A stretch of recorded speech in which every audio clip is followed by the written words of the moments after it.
raw resources, Navajo resources, were purchased at low prices, rock bottom prices.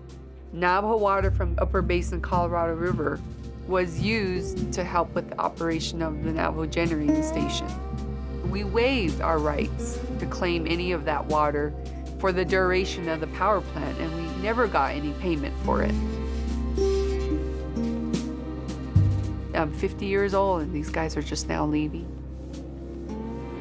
And I've spent the prime of my life battling the pollution here and not being able to herd sheep on my family ancestral land and not being able to farm here.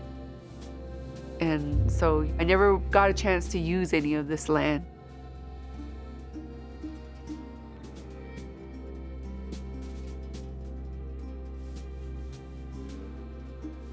You've been listening to an excerpt of Nation in Transition, the second film in the Current Revolution Energy Transition film series from American Resilience Project. That was the voice of Nicole Horseherder, founder of To Nijoni Ani, or Sacred Water Speaks in the Dene language, talking about the legacy of the Navajo Generating Station, one of the largest coal plants in U.S. history, which operated on the Navajo Nation in northern Arizona for 4 decades until it was decommissioned in 2019 and then ultimately demolished in 2020. I'm Roger Sorkin, the director of the American Resilience Project, where we make films designed to influence public policy, inspire cultural change, and strengthen civilizational security. Our guest today is Wahleah Johns, who grew up on the Navajo Nation and who was born around the same time that the coal plant began its operations there. Wahleah Johns is now the director of the Indian Energy Office at the U.S. Department of Energy, where she works to help provide reliable, affordable energy across Indian country and help accelerate the transition away from fossil fuels. Wahleah joins us today to talk about her work and offer a status report from the energy transition front lines. Director Johns, you asked to be addressed as Wahleah, so Wahleah, welcome to the American Resilience Podcast. Thank you for having me. So to begin, tell us about the office that you run, the Indian Energy Office at the U.S. Department of Energy, how and when it came about, and the mission you're trying to accomplish. Yes, so we were established in 2005 from the Energy Policy Act, and our office is charged by Congress to promote Indian energy development, efficiency and use, 2, to reduce or stabilize energy costs, 3, enhance and strengthen Indian tribal energy and economic development, economic infrastructure, and 4, bring electrical power in service to Indian land and the homes. So this is our statute. We've designed our program. We offer financial assistance to federally recognized tribes, and we also offer technical assistance at no cost to tribes. So if tribes make that request, we can offer technical assistance and support. And technical assistance also includes financial analysis, technical analysis, strategic energy planning, visioning. So we have a whole menu of technical assistance support. And then we also do education and outreach. And so we hold monthly webinars to help inform tribes of some of the funding opportunities, but also just sort of the basics. And if you're thinking about, going solar, what does that entail? So you can find all of our information on our website. We have a great website. We have a tribal atlas as well. We have funding opportunities, and then there's all of our projects that we've supported, and it's on a map, and so you can see where we've supported with projects, but also where we've supported with technical assistance. And so I'm really proud of this office because we've been a small office, and we have an office in Anchorage, Alaska, Golden, Colorado, and here in headquarters in DC. And our team is growing, and because we are seeing a lot of tribes wanting to apply clean energy into their communities and nations. And so we hope to get out $100 million in this year to clean energy projects, which is really exciting. We have a funding opportunity right now that ends, I think, February 13th. And then we'll be announcing soon $50 million towards clean energy projects. And this is for mostly shovel-ready projects that are ready to go. So more on our website. We also are going to make a funding opportunity available for tribal colleges and universities to go 100% towards clean energy. And so that's really exciting. And I think we have, over 30 tribal colleges and universities throughout the United States. So yeah, it's been really fun to be in this role for the past 2 years and to continue to build, this team and the vision that this team has. And, all of it is guided by tribes and the feedback we've been receiving from tribal nations. And so it's really cool. And we also work closely with the White House Council on Native American Affairs team in other agencies on, many efforts. So it's been awesome. So you're a member of the Navajo Nation. You grew up there, and you were born right about the same time as when the coal plant began its operation. So you've had an experience growing up with energy in ways that most Americans don't experience. That's to say, with very unreliable energy. Can you talk a little bit about growing up on the Navajo Nation, where energy has been unreliable, even though the coal plant generated reliable energy for large cities like Las Vegas and Los Angeles, and how this energy experience has either changed or remained the same over the last 40 years? Yeah, I mean, it's no different than today. I mean, my parents haul water. We don't have access to running water, and we got off-grid solar with battery storage. So we live, 5 miles from the transmission and line. So even to extend a transmission line, it's about $40,000 per mile, and that's the low end. And so, I think that when you think about rural remote communities, even just the cost of equipment, the cost of labor to these really remote areas, the price tag goes up. And so it makes it very hard and expensive to do energy systems in rural remote communities. And I come from, again, a community that has been, very strong as far as our language and our culture. And we raise sheep and cattle and horses, and we're sort of ranchers, but we're also farmers. And the main thing for us is making sure that we sustain that life, and then we sustain the water that we have. I mean, we have groundwater, and I think that's been one. As far as my teachings with my elders, is that this value of taking care of land in our communities, and it's just a really I'm honored to be able to have an upbringing like that. And when I do go home, it's I know exactly my role too. I mean, it changes because it's a different type of work. We have to work at even just being able to maintain home. And and I just want to say, there's a lot of families that still live like that, including my parents. So what can the rest of the United States learn from tribal nations in order to help accelerate the energy transition overall? And how can this be done in a way that's equitable for all former coal communities, whether they're on tribal lands or not? Well, tribes, as the Navajo Nation and the Hopi tribe, have been a big part of the engine or the powerhouse for the build out of the entire West. You have cities like Los Angeles, Las Vegas, San Francisco, Phoenix, and Arizona. Actually, the way that they were able to get their water was because of Navajo and Hopi coal, was because of Navajo and Hopi labor. And then yet over the hill from these operations, you have communities that are rural and still don't have access to basic infrastructure like electricity. Or many of our people still haul water. 40% of our people haul water. Unpaved roads. So there is a huge need in these communities to better support infrastructure, but also economic development opportunities. And I think, that story of, our Navajo and Hopi coal supporting the powering the entire West, and yet, the communities right next to the coal mining operations don't have access to electricity today. We need to change that.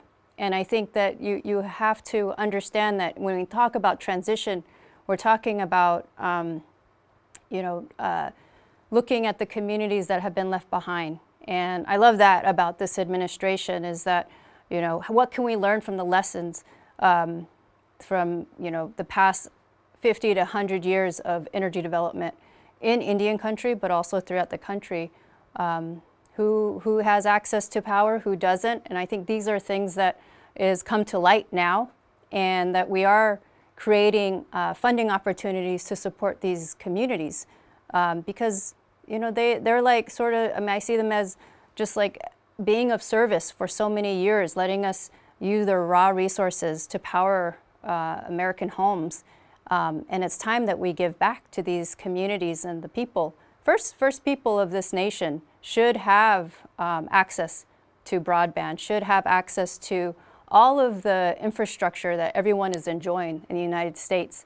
And it makes me very sad that today, 2023, grandma and grandpa still don't have running water, still don't have electricity, and basic infrastructure. And so that's something that I would love to see is more equitable outcomes from these projects and this funding opportunities that are out there. So the Inflation Reduction Act is now law, and there's lots of federal money flowing to renewable energy projects. But what obstacles would you say still remain when it comes to speeding up the energy transition across Indian country? I think that with some of the barriers that we've identified have been access to capital. And tribal lands, and it's different than other designated lands, and there's also reservations that don't have can't have access to certain tax incentives that other cities or townships may use. And when it comes to developing energy projects, developers can seek tax incentives and get, tax credits. And for tribes, it's a little bit different. And so we had to get creative in the way that they can have access to funding opportunities, investment. And sometimes people aren't familiar with Indian country, and they are, investors are sometimes, they don't know the lay of the land when it comes to Indian country. And I think that that area is one that I think could be really fruitful in not only in the business sector, but also for intergovernmental relationships, but also private sector, public sector relationships with tribes. And we don't, I feel like we have to really, if we want to really embrace transition and make it equitable, we have to also be uncomfortable. And we have to do business in a certain way that really reflects, that equity piece. And part of that is making sure that tribes know everything that they need to know and are informed with information that is on different development projects, but also the, designing it so that the people in the community benefit. And I think that's one area that I love about our office is that, we've been seeing about over 100 projects in Indian country get developed from micro grids to solar, megawatts of solar fields that are generating power for themselves. And I love the, tribes already being proactive. I would say over 10 years we've seen this trend. And before it became trendy, I guess, is that tribes have been leading the way in transition because many of these communities and nations, they are in rural, remote locations. And they have been feeling the impacts of climate change. And in preparation for whether it's fires or flooding, they have been investing in hardware technology like solar, battery storage, wind, to prepare themselves for the next maybe potential climate impact that could have on their community, their people. So this is something that I feel like with tribes, they have been leading the way. And it's not like, I would say it's not been showcased yet. And I think if you go a little bit deeper, you'll see these projects throughout Indian country.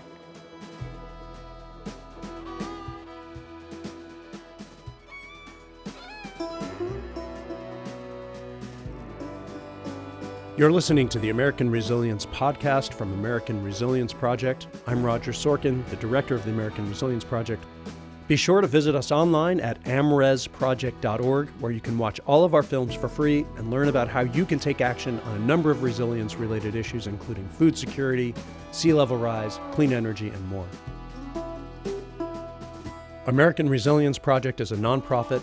We make all of our films available to watch for free. You can go to our website, amresproject.org, and please consider supporting our work with a tax-deductible donation.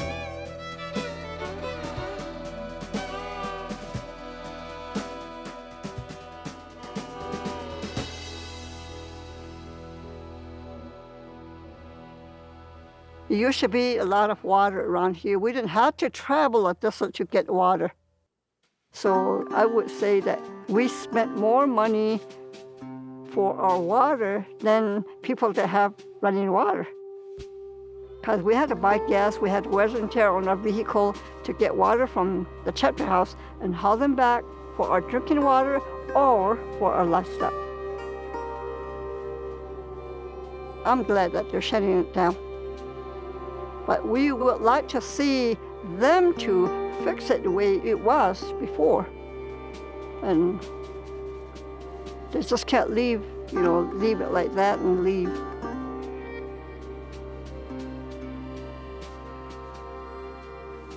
That is the voice of Edith Simonson in our film Nation in Transition in the Current Revolution Energy Transition film series, talking about her family's difficulties accessing water, in addition to electricity, on the Navajo Nation. Our guest today is Wahleah Johns, the director of the Indian Energy Office at the U.S. Department of Energy.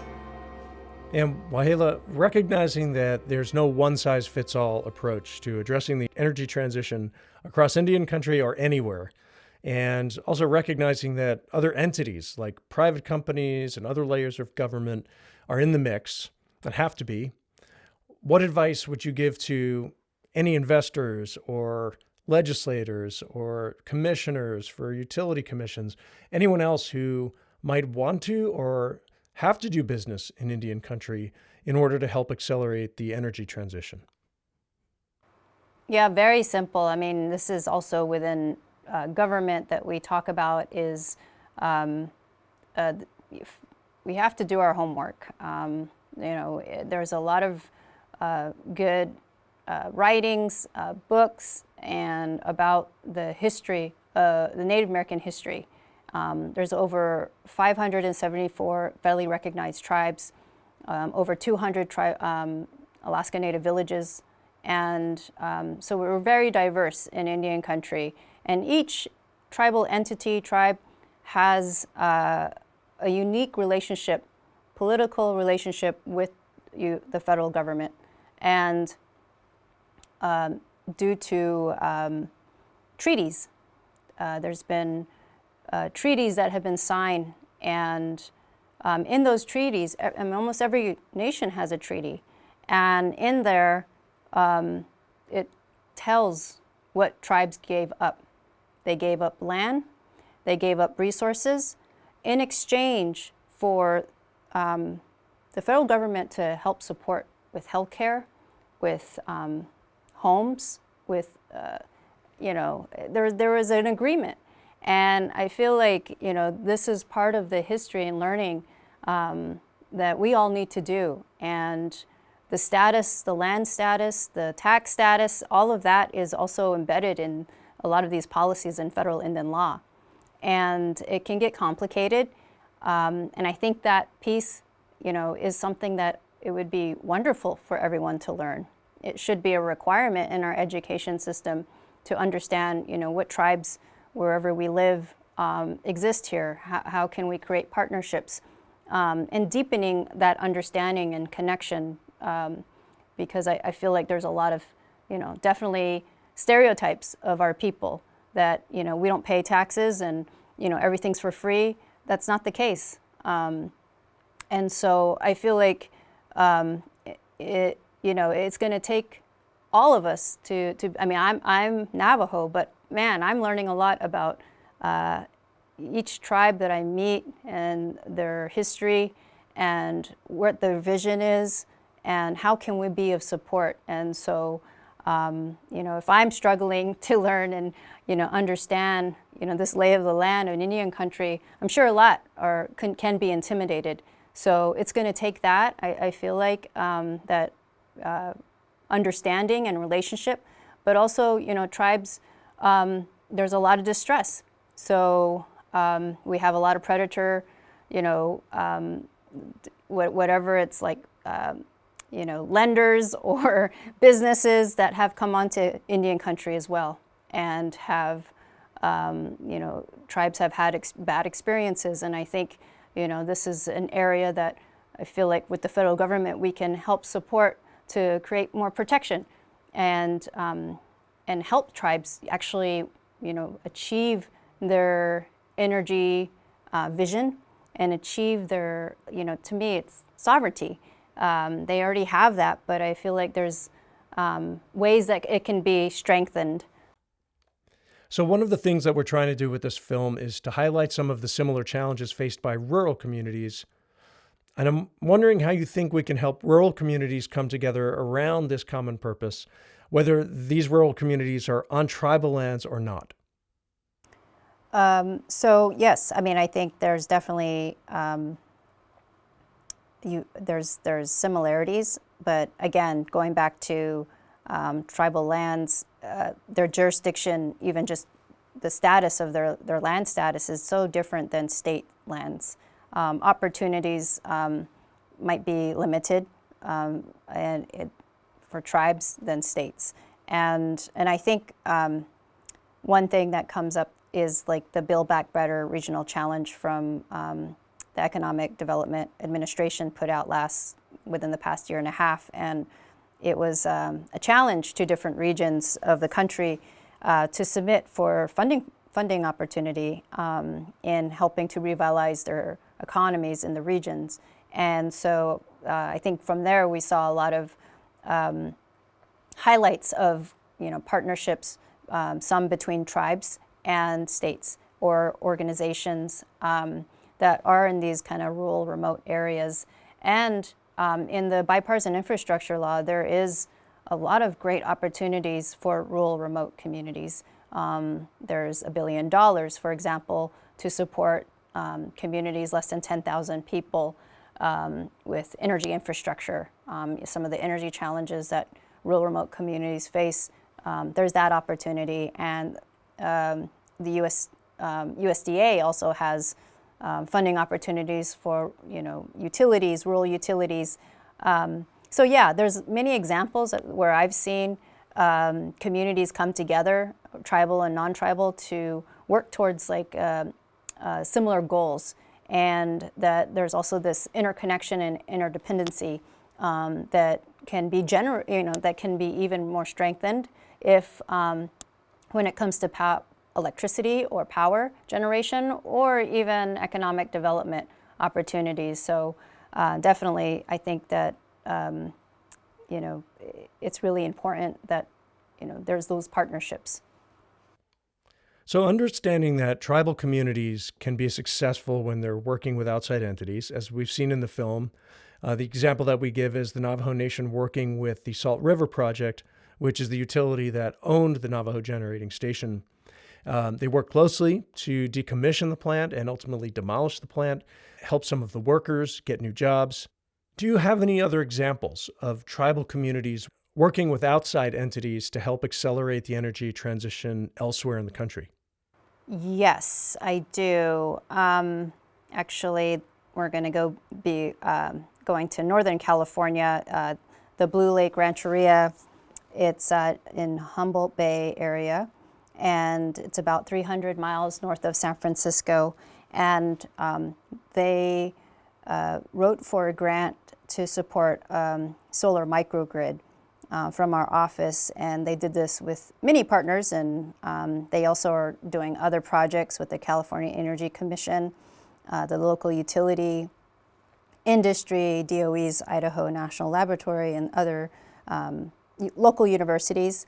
And I think, this is one area that they band together to address, topics around climate change like wildfires, and they wanted to create a microgrid, solar microgrid, so for backup power and storage. And so that is something that they have right now that is actually a really good example for many tribes that want to pursue solar microgrids. But it also just speaks to how innovative tribes are. And I don't know if you've all been to Northern California, but this is an area too that where many Native American homes still don't have access to electricity, or they have unreliable power because the transmission line, many times doesn't reach reservations. And there's a whole history around that. They have the 1923 Rural Electrification Act, and many times that didn't reach tribal lands. So this is why tribes are still struggling to get reliable power, access to electricity. But this is one example I feel like is really important because, we're seeing that, again, tribes taking the lead and, responding to climate change, but also, the way that they design their energy systems are more resilient. And, but also they're building their capacity on how to design these systems and creating a workforce around. And I think it's really powerful. So acknowledging that there is a range of cultural and geographic diversity across Indian country, and I'm thinking here of indigenous communities, not just within the United States borders, but across the Western Hemisphere. What kind of international partnerships are there between indigenous communities, and how might this kind of international collaboration help with energy transitions around the world? Oh, absolutely. I mean, there's a lot of dialogue between different tribes on different, in Canada, US, Mexico. I mean, before these boundaries, indigenous peoples were were traveling all the time and trading. And so I think there's some discussion with different tribes on, exchanging power, but also products. And that this is something that I think could be really amazing to see, that type of international partnership between sovereign nations. And I think it also just picks up from the partnerships that have been there, the relationships that have been there for a long time, and something that I think a lot of communities can learn from. And, even though we have these borders, many of indigenous people still have family on different sides of the borders and still do come together for gatherings and plan together. And I think that's the unique side of indigenous people and Native people, is that we all have a value that is tied to this land. This is our homeland, and we understand this land. We have a communication with everything around us, to the plant life, to the mountains, to the water, to this air. And we have a language too that is just so beautiful, diverse of languages that, when you do the translation, it's super unique and powerful and healing. And that's exactly, I feel like, when you combine that, indigenous knowledge and wisdom and voice to policy, to planning, to healing, where we're at in our communities, in our country, and globally, it's just really hopeful, and that's where I come from, is a family and community like that. Despite having gone through many challenges economically, historically, I feel like our people are still very hopeful because we have this beautiful connection to everything around us. And that is, to me, energy. That is true essence of energy that I feel like our people carry as Native people. So finally, what advice would you give to the rest of us? What can we all do to help accelerate the transition, whether we live in Indian country or not? I think that it starts with your home, and I mean, this is how I got started. Is I wanted to see how solar worked, and how to design it, and how to apply it to my household. But also, it made me go into energy efficiency. And there are ways. I mean, we have the Inflation Reduction Act, and that has many opportunities, tax incentives for the consumer if they wanted to do energy efficiency upgrades, or put on, solar on their rooftop, or put battery storage, switch out their gas stoves, or go electric. And I think that that's been something I've been excited to share more with Indian country.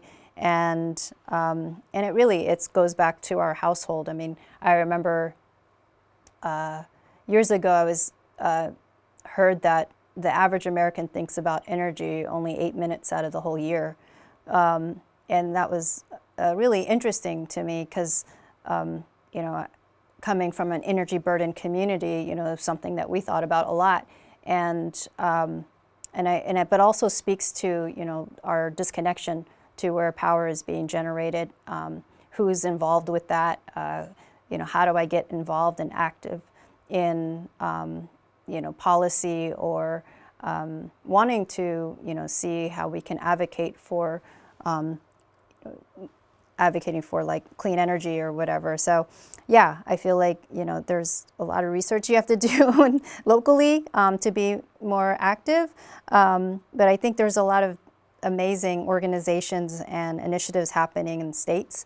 But definitely through the Inflation Reduction Act, there's many opportunities for the home consumer. So I would start there, and then you can go into community. You can start organizing with your community and your neighbors to, if you want, for example, maybe your children's school to go renewable energy. That's another thing that I also participated in. And just trying to really understand, how do we apply some and do our part to apply solar or battery storage to our homes, to our schools, and then also, to our community or nation. And so it starts to get, a little bit more complicated, but also really fun, and it creates partnership and connection. And I think that's really key, is that, coming out of COVID, there's been, we've been isolating ourselves, and now we're, trying to be, address climate change. And I think that there's a lot of room for connection and partnerships where everyone can feel safe and comfortable. But that is something that I would love to see more and more happen. And I feel like that unity is really key in the way that we move forward to address the climate crisis, and that we also just all have a role to play. Well, Wahleah Johns, Director of the U.S. Department of Energy's Indian Energy Office and member of the Navajo Nation, thank you so much for joining us on the American Resilience Podcast. Thank you for your important work, and we wish you the greatest success. Thank you. You've been listening to the American Resilience Podcast from American Resilience Project. Be sure to visit us online at amresproject.org, that's AMRES project.org, where you can sign up for our mailing list You can watch all of our films for free and learn more about getting involved in a number of different issues, from the energy transition to coastal resilience to food security. This program is available on all major podcast platforms, and please do leave us a review. Today's show is produced by American Resilience Project with editing help from Joseph Skinner and music by the great John Caban. For all of us at American Resilience Project, thank you for listening and supporting us, because civilization deserves a fighting chance.